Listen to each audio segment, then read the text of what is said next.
Hello and welcome to another update video about XLM. XLM is trying to break, or actually broke overnight out of this triangle pattern.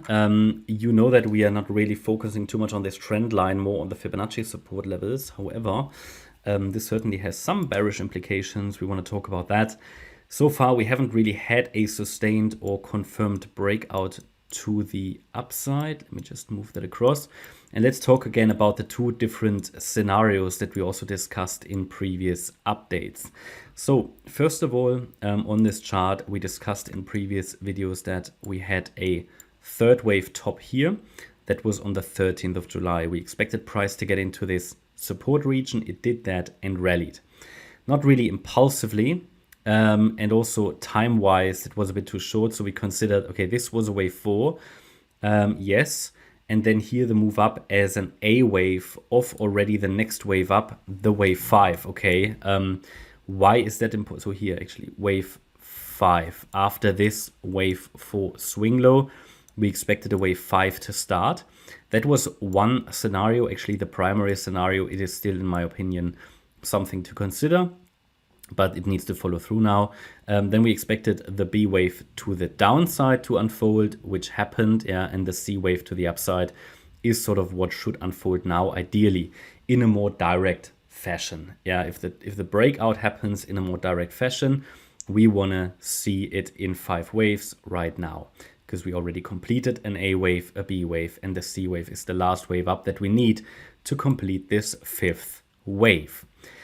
However, there are of course a few other options until we finally break above this swing high of around about 18.2 cents. Why do we have different options? Well, it's just the nature of the structure here, which so far isn't really impulsive to the upside. So we're going to take a look at that. Let me just hide the subwave counts, not to overwhelm you here with different subwave structures. So the idea was, okay, this would be the most direct count. However, as you know, we also considered if the wave 4 maybe finished here or here, yeah, instead of here. That is possible because so far price has maintained a structure of lower highs and higher lows. So basically an Elliott wave triangle is something that we could consider. A wave 4, which again I currently consider as completed here on the 17th of July, can also unfold, however, as a triangle. So if we get a completed downside structure, and to be honest, I don't like the way this looks, but it's a valid wave 4. But the idea was that as long as we don't really see an impulse to the upside, yeah, or anything that would consider or confirm a breakout, it is still possible to consider this wave 4 as still unfolding, maybe as a triangle. An Elliott wave triangle is a 5-wave move. It consists of a structure called ABCDE, A wave, B wave, C wave, D wave, E wave. Now, in this Elliott wave triangle, we should not break, so I put that here, question mark, we should ideally not break this swing low. And that was at, just need to move that dotted line. It's basically you could call it invalidation point of the triangle at 14 cents. I mean, it's not really invalidation because the triangle can still extend out even if we go below that level, but it certainly will be invalidated completely if price breaks below this level on the 17th of July. So there are different structures how this can unfold. I mean, for the most imminent breakout, it ideally turns around right now. I don't really believe that because it looks quite weak. It could still be the triangle as long as we're holding 14 cents. Below that level, we're probably dealing with a much more complex wave 4, maybe even as a flat structure, which could retest the orange support all the way down to 11.1 cents.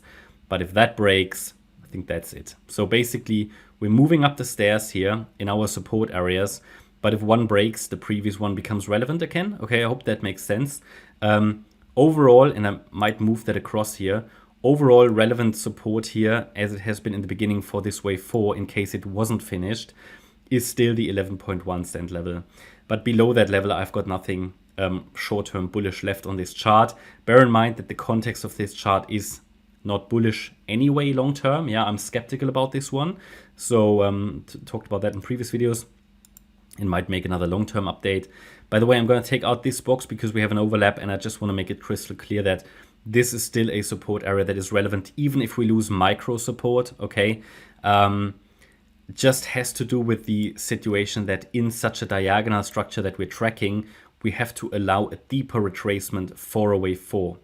So you will know, if you deal with Elliott wave, you will know that this structure leaves a lot of room for interpretation, especially now that it broke to the downside. We have to consider a potentially deeper retracement in wave 4. Yeah, it is possible as a triangle. It's possible as a flat structure, something more complex, yeah. But below 11.1 cents, it's likely going to break down.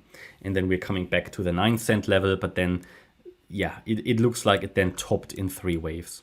So I already don't consider all these support areas and so on as likely and reliable, okay? Context is very important. However, I'm tracking short-term upside because the short-term trend is up. Just be aware that things are starting to crumble, I would say, below 14 cents. But it would not be bearish then, short term. It would just simply, if we drop below the 14 cent level, it would just simply go back into this larger support with here the 12.5 cent level is relevant and 11.1. So it's a bit of a corrective mess here. Sideways, okay, what does that represent? A balance of forces. So we need to wait for the market to make a decision. Support is clearly outlined, and the first breakout point for me would be this swing high at 16.9 cents and then 18.1. So this is for me still the main support region as it was initially for this wave 4. We may have to consider that this wave 4 was never finished if we see a failure of follow through, more direct follow through to the upside. Yeah, that's my update about XLM. I hope you liked the update. If you did, please hit the like button, leave a comment and subscribe. And if you really like the content, then please check out the channel membership. Thanks a lot for watching. Bye-bye.